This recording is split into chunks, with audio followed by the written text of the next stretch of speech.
Good day guys!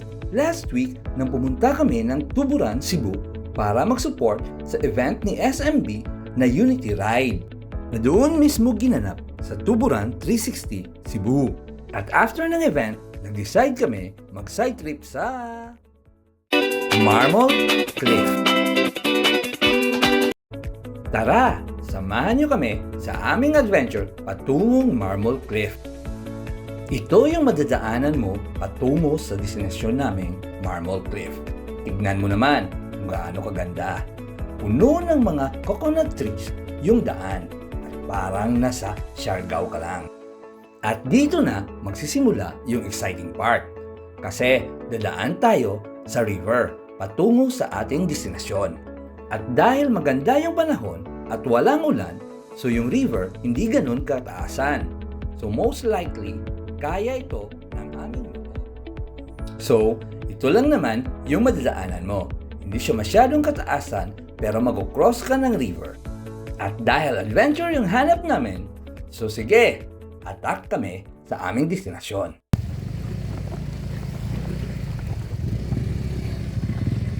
Marmol Cliff? Marmol Cliff? Diretso lang? Malayo pa? Thank you. So sabi ni Kuya, may kalayuan pa raw at marami pa kaming tatawiring river.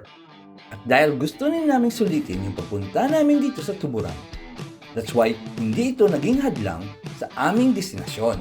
Kahit 10 river pa yan, tatawirin namin para makabot kami sa aming destinasyon. Ganun kami kapursige na makita yung ganda ng Marmol Cliff. Solid! Naalala ko tuloy yung Aklan River. Parang nasa ibang bansa, no? Wow! Spusi! Suzuki Adventure! I love our crossover. Our mini adventure bike. So, sana yung Marmol Cliff. Malayo pa daw. Ayos. Oh, grabe, nagilim siya. Tingnan siya. Saka naglock. Well, tugani sila ho. At ito na, isang river na naman yung tawirin namin. Hindi ko ma-imagine kung umulan. Siguro hindi kami natuloy sa aming adventure dito sa Marmol Cliff. So we're so blessed na hindi umulan yung araw na ito. Kasi isa ito sa gusto naming puntahan dito sa Tuburan. Let's cross this river. There to Marmol Cliff.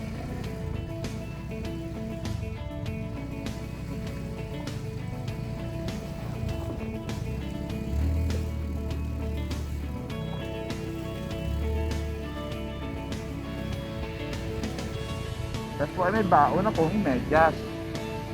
Basta, saka? Pwede mayo? At dito banda, nag-decide siya na ubarin yung sapatos niya para every time mag-cross kami ng river, maglalakad na lang siya. Kasi only river crossing pala ito.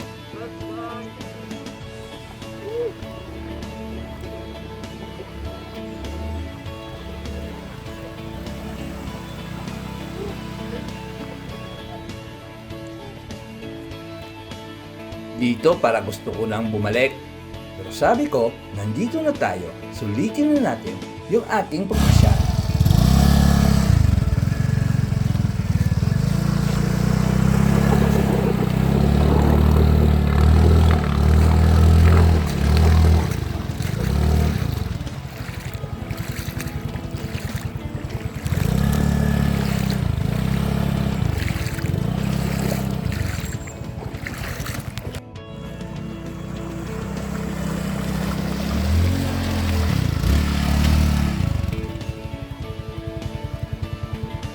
At dahil first time namin na pumunta dito, hindi namin alam kung malapit na kami o malayo. Nagtatanong-tanong na lang kami sa mga nasasagupa naming mga tao galing doon. At ang palaging sagot nila is malapit na lang.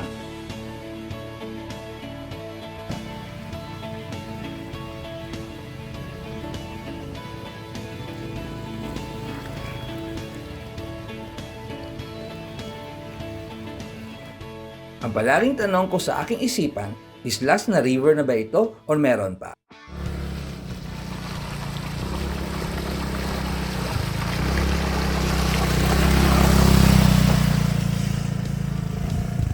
At dahil basa na kami, no retreat, no surrender na ito hanggang makarating kami sa aming destinasyon. At dito, parang natatanaw ko na malapit na kami sa aming destinasyon. At ito, puno na ng marmol. So siguro, ito na nga. At sa wakas, dumating na kami sa aming destinasyon, ang Marmol Cliff. Di ba ang ganda? Tara, samahan nyo kami. Ipapakita ko sa inyo yung kapaligiran nito. Let's go! Tingnan nyo naman kung gaano kaganda yung lugar. Totoo nga yung kasabihan na after the longest ride, meron ka talagang maaaning magandang view. This is why we ride. Manghang-mangha ako sa aking nakikita dito. Kahit ilang ulit ko pang ikutin yung buong Cebu, hindi ko mauubos yung tanging taglay na ganda nito. Ang lamig ng tubig at ang sarap maligo. Sa Tampisaw pa lang, nakakawala na ng pagod. Walang entrance pala yung lugar na ito, so pwede ka lang pumasok.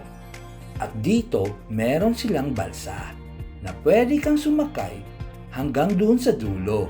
Yung bayad, depende na sa tulong mo dito sa kanila. Yung kanina?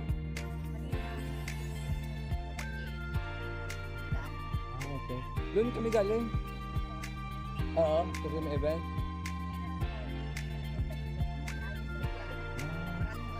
Okay. Buti lang hindi umulan, no? Tignan nyo naman ang marmol. That's why pala tinawag itong Marmol Cliff. Sobrang ganda.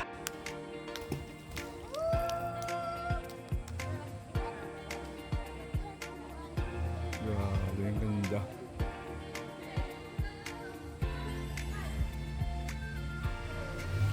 So guys, hanggang dito na lang yung aming adventure. And thank you so much for watching. And for more travel videos, please like and follow Spusi68 and Lagout and Share.